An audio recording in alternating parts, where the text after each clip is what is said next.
This is a closer look at the photo that was captured by Tia Wilson, July 2018.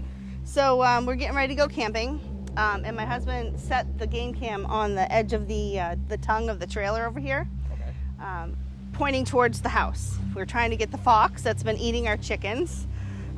So we go away for like 4 days, and we come back, take the chip inside, and we start looking at all the photos. And that's when we noticed the man in the photo, which the man in the photo was over here. If you want to follow me, I'll show you. So I would place him at right about this location, like right here. And he was, I think, looking up towards the green light, which is our welcoming home soldiers and veterans. My husband and I went away camping back on July 7th, I think is the date. And we set up the game cam because we have a family of fox that keeps slaughtering our chickens. So we wanted to see what time it came around so we could prepare to kill it if we need be.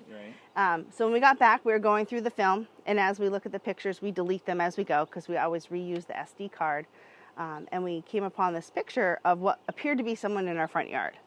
So we skipped over it and kept going to see if there were any others, and there was nothing. So we went back, and my first thought was, why is there somebody in our yard at 8:58 p.m.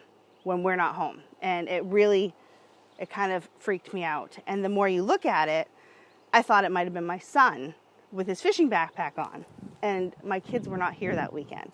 So I have an app on my phone, and I attempted to find out where my son was at that very moment, and he wasn't. He was at his dad's house, so it was not my son. I checked with my neighbor to see if maybe their son had come over looking for my son, and they weren't home. They were camping up north. So my husband, who is ex-military, retired disabled vet, he looks at it and he said, "Do you see what I'm seeing?" He said, "That looks like a rucksack on their back." And I'm like, "What's a rucksack?" He's like, one of the military backpacks. He's like, "Look at the hat." He's like, "It's a flat-brimmed hat, like almost like a World War I, World War II vet."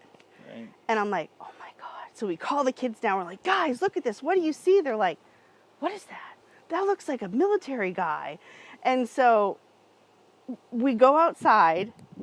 It's daylight, so we set the camera up and we try to recreate what happens if you walk up the driveway. And of course, it's a 10-second delay, so it snaps the photo as you enter the frame, and you get to the house. If you were to go in and come back out, it catches the door opening, it catches all that.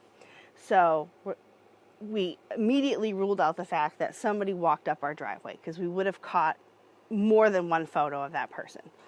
And my husband is not a huge believer. He's a skeptic. He wants to believe, but until you can prove it, he's a skeptic. Right. So he instantly was like, that looks paranormal. And this house is old. It was built in 3 sections. It was built in 1826, 1830s, and the 1850s. So several people have lived here. And the first thought was, let's go to the neighbors. The neighbors' family lived in this house for probably a good 70 years ago, like 70-year span. So we went up to Mark and asked him, and he said, "Oh yeah," he's like, my Uncle John and my aunt, I can't remember her name, both were in the military, World War II. And he said, "My aunt was a nurse, and my Uncle John, he came back from World War II, and he wanted to marry the love of his life, and he showed up and she didn't." Oh wow. So him, his sister, and his other brother, he had 2 sisters. So it was John, Mary, and another woman lived in this house, none of them married, and they were all single for the rest of their lives. So they all lived here, single, died here. So now they're buried over in Lisbon Falls, but it's kind of a sad story to think he came home after fighting, wanted to marry the love of his life, and she didn't show up. So he came here to kind of live out his life. Yeah. That is sad. It is sad. So I like to call what we think might be paranormal, we like to call him John, because he's the only person I can trace back to as being in the military.